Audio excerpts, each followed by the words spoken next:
You have two experts, both well thought of, even sort of different aspects of the life of the church. What you see them working out, Clint, is a really transformational understanding of, in a world in which the church has had a lot of access to privilege and power, they give us a lens to look at the church and see that sometimes that is just as much a danger as it is a strength, and we need to be aware of that as we're seeking to live out our faith.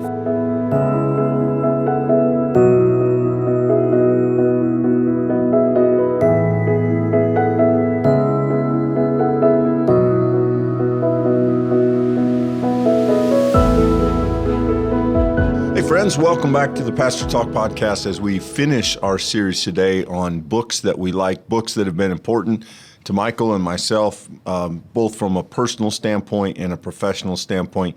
I think today we probably, as we've tried to kind of graduate up the scale, in some ways, Michael, at least from my perspective, the book I'm looking at today, they seem the narrowest, maybe the most intense, and in some ways the most involved. So I think on the front, we probably need to be honest and say these books will likely appeal to a fairly select group of readers, people who are comfortable with some theology, people who are deeply interested in church, to some extent the broader context of Christian life, but certainly in this book that I'm looking at today, really focuses in on the congregation, the community of Jesus, and I think probably a general comfort with some deeper and in some ways maybe some more academic writing. Is that fair on your side? I think that's fair. I wouldn't say that this is classical Christian theology in that it's from people I think of as pretty contemporary.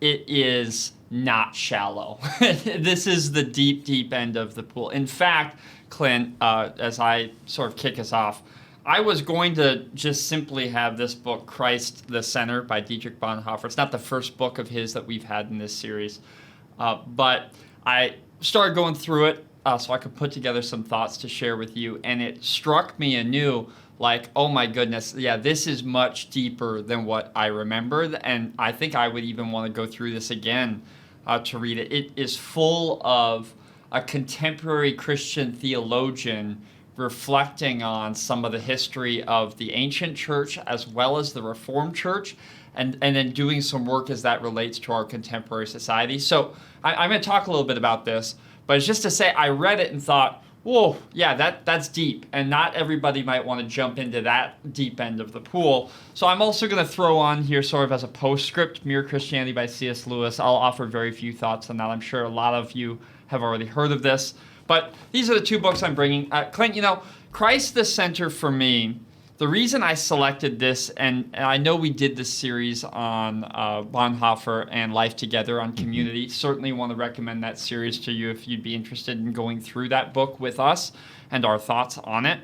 This book, though, was the one that I think had the most depth in my own theological journey, because what Bonhoeffer did was he wrote a book that, from his vantage, put Jesus Christ at the center of theology. And Bonhoeffer is well known now in scholarship for being somewhat unique in transcending what was in his own day that line between liberal and conservative. We still have those terms today. They meant something different when he was alive. But Bonhoeffer was deeply committed to this idea that Jesus Christ is always simultaneously the Son of God and spiritually true, but also incarnate in the life of his people, that we should take Scripture seriously when it talks about the church being the hands and feet of Christ. And he blends them in an intellectually honest, nuanced, a very deep kind of way in what is a very tiny book. I mean, this here works out to 113 pages in my book. A really, really fascinating read. But if I'm going to be honest with you, this is not the kind of book that you're going to sit down and read on the beach. This is not a quick read. This is a book that you read with a pencil. You're probably going to be doing some Google searching to learn some of the terminologies. I mean, this is a theologian doing a theologian's work. And I think it's incredibly generative if you give it the time. Yeah, if Dietrich Bonhoeffer wrote anything shallow, I'm not aware of it. Fair. He is the kind of author, with both his intellect and his spirituality, he is the kind of author that you will find yourself, I think, if you try to read Bonhoeffer seriously, you will find yourself stopping sometimes mid-sentence, sometimes after a paragraph, with just the weight of it settling in. And it's not that he's verbose. He's not. It's not complicated to read for the most part. It's just that he has a way of mining out the deepest stuff of the faith in a way that most of us have to stop and think about on a pretty regular basis as we work through his books. And well worth reading. Please don't hear that as criticism. He is an amazing author because he was an amazing pastor, an amazing person. But you should not be fooled by the size of a book like that, because if you give it your ear and do it justice, you may be with that for a month. Yeah. I mean, you may find yourself slogging through that, and it probably wouldn't feel like slogging, but it's not fast reading by any stretch. No, this is one of my most marked up books in my library because of the amount of time. I mean, in some cases, it's every paragraph has a thing that's been underlined. I think what he does, and this will give you a sense for it here a little bit, is he breaks the book into what turns out to, in the end, be 3 parts. Part 1, he talks about the present Christ, and he works out in that section what the church has theologically believed about how Jesus Christ is the center of our fellowship and community, what that means for the world, what it means for our practice of the sacraments, which is the thing that we may not talk a lot about in our church settings necessarily, but it is one of the foundational elements of the Reformation, and he really works that out in a meaningful way. And then in the second part, which I think is maybe the part that might be the least accessible because it requires some of the most vocabulary, he talks about how the ancient Christological heresies have lived on into the modern church. And just saying that, I recognize that some people are going to be getting off the train at that point. But I really want to maybe make the pitch, or to try to convince you that if you're willing to lean into some of those terms and just do a little bit of dictionary work, what you're going to discover is that there's nothing new under the sun. You're going to discover the church has been wrestling with some of our malformed understandings of Jesus Christ since the very beginning. And so when we are willing to really sit under Bonhoeffer's tutelage in that section, what you're going to discover is our own temptations for things like the health and wealth gospel, our own temptations to make faith simple or transactional, or for us to believe that everything is metaphor in Scripture, or that everything is literal. Like, all of these have precedence in Christian history.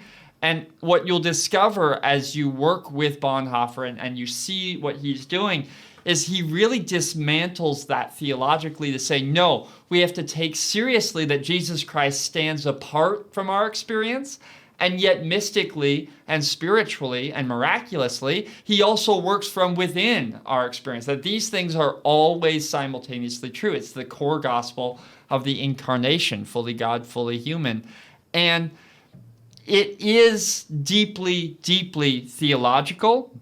But if you followed the line of my conversation here, you've already begun to see how practical that is. It has a way of shaping our imagination so that we as Christians can disconnect from some of the societal polarities that we've been told it's either this or this. Bonhoeffer stands as a third way. Now, you could disagree with him, though I think one would want to do that with some humility.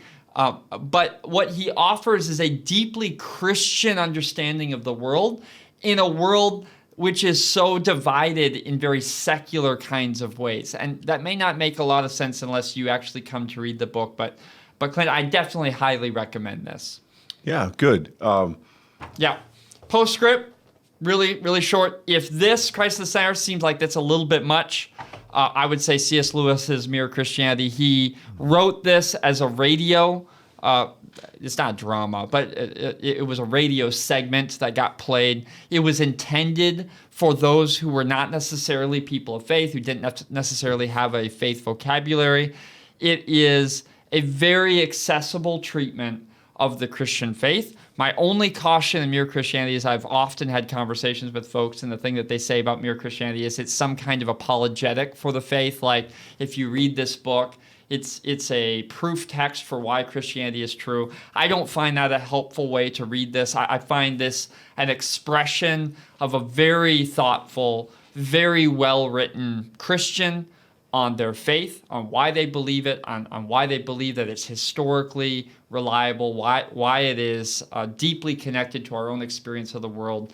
And if you're interested in exploring someone else's faith, and especially if that becomes for you an opportunity to explore your own faith, I recommend Mere Christianity. Yeah, Michael, I think I'd go so far as to say that if you're a Christian who reads books about Christianity, Mere Christianity ought to be on that list. It really is one of the seminal works of 20th century faith publications. I mean, it's a classic. It's probably a little dated in one sense, the language, maybe some of the illustrations, but in other senses, it's timeless. I think that it hits all of the high points. If you are interested in surveys of what it means to be Christian, that is one that you shouldn't pass up. If you haven't read it yet, you probably would want to do that. I think you'll find it helpful. I think it's enjoyable. It's just one of those books that most Christians should probably encounter at some point in their own faith journey. Yeah, I want to be clear. I don't think either of these books is better than the other. I don't think that one is necessarily deeper than the other. The Christ the Center by Dietrich Bonhoeffer has more vocabulary, specific theological vocabulary that you might need to do a little work on if you have not experienced it before. C.S. Lewis's Mere Christianity is not going to have that barrier of entry. And so that's why we're putting together this series. Quite frankly, is to say, hey, here's some books that we found helpful. I found both of these books helpful. And if either of those seems to you to be a better fit, then great. Hope it's helpful. So then we turn to what I brought today, which is a book written by two professors, both at the time at Duke University, the theological school, Stanley Hauerwas, Will Willimon. This book is called Resident Aliens. I was trying to remember, Michael, this came out here in 1989. So this was kind of during my formative part of education, the transition.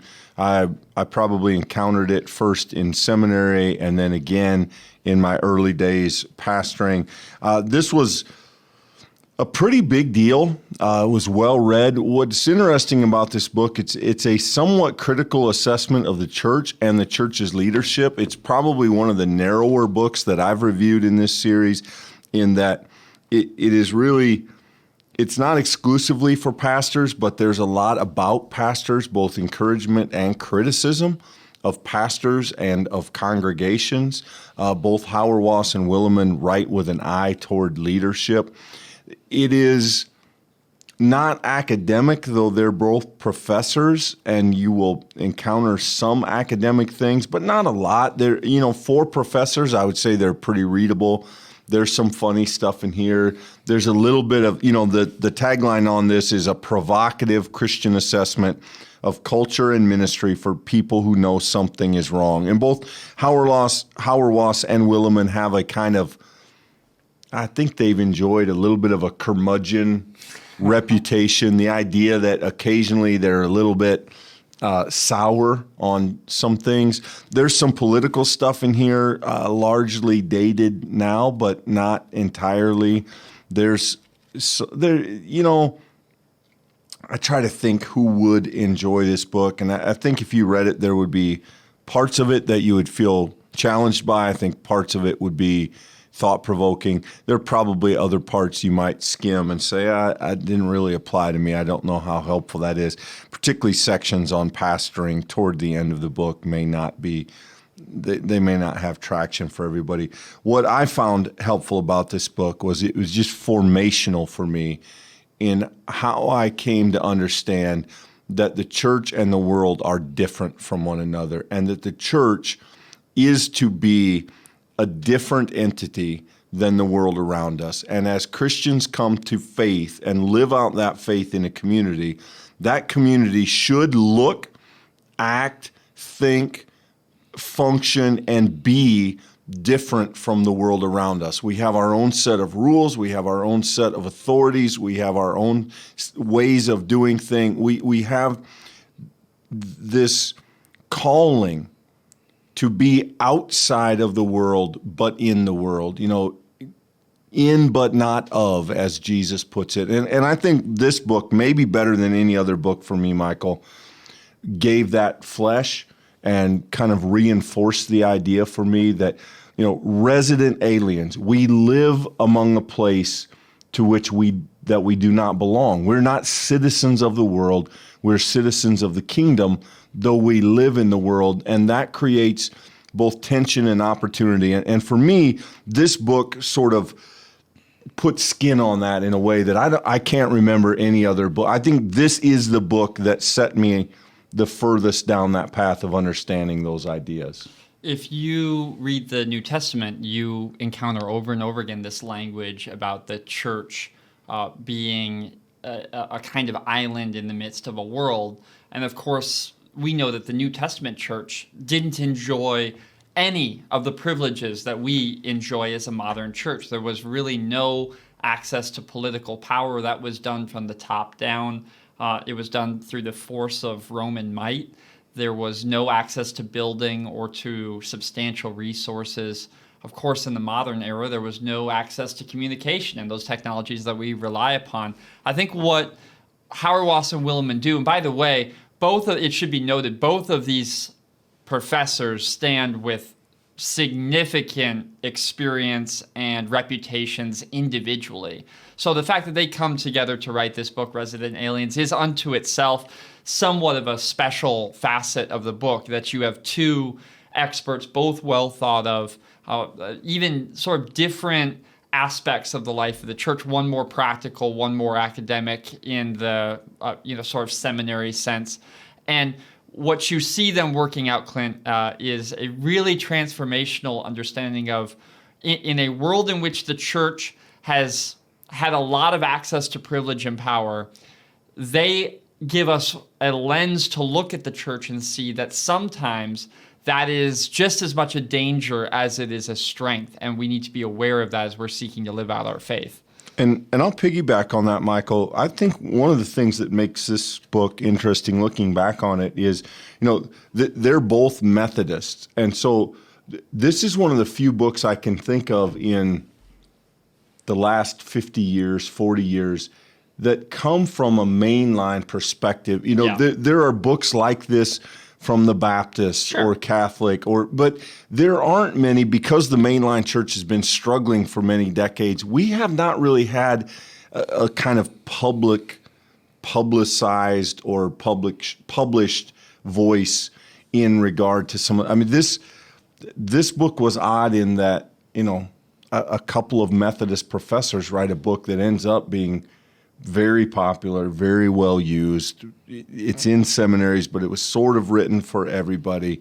And I would say, Michael, I like some of this. There's a certain, maybe sarcasm is too strong a word. There are parts of this book that are a little snarky. And I think this book is, I think it's fair to say this book is really written through a critical lens.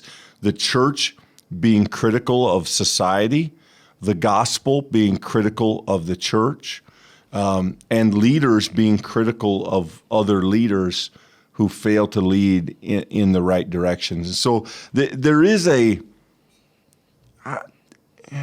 there are parts of this that will probably seem negative as you read it, but I think it comes from a place, I think their criticism does come from a place of love and concern for the church and Christian people, though you do sometimes think you're listening to an older relative point his finger and rant a little bit. But that gives it a fun flavor in a lot of ways.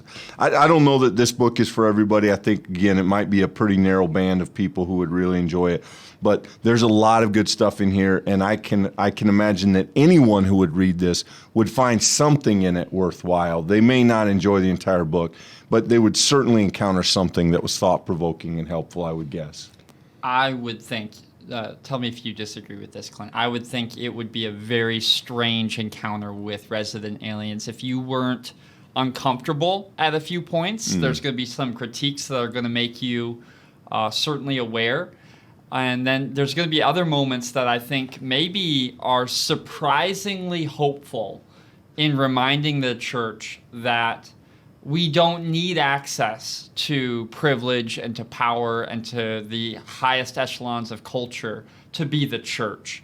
There's a kind of blessing that comes in the critique, and I think if you sit with it long enough, that blessing only grows. So I don't want to give the impression that it's an easy read, but I think if you're willing to live in it, it has a lot of good news implications. Yeah, I hadn't really thought of it that way, Michael, but one of the interesting things about this book is that it was written before we have seen kind of the massive shift of conservative Christians involved in politics. And I can't imagine that is something particularly celebrated through the lens of this book.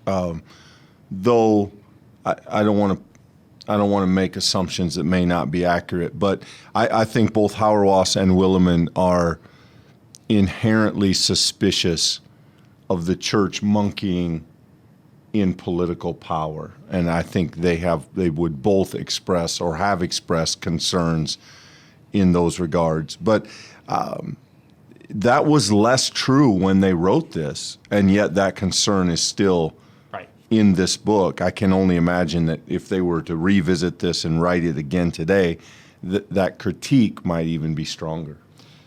So I think that is what we have for you today. 3 books: Christ the Center by Dietrich Bonhoeffer and Mere Christianity by C.S. Lewis. Resident Aliens, Hauerwas and Willimon, imprint, still around.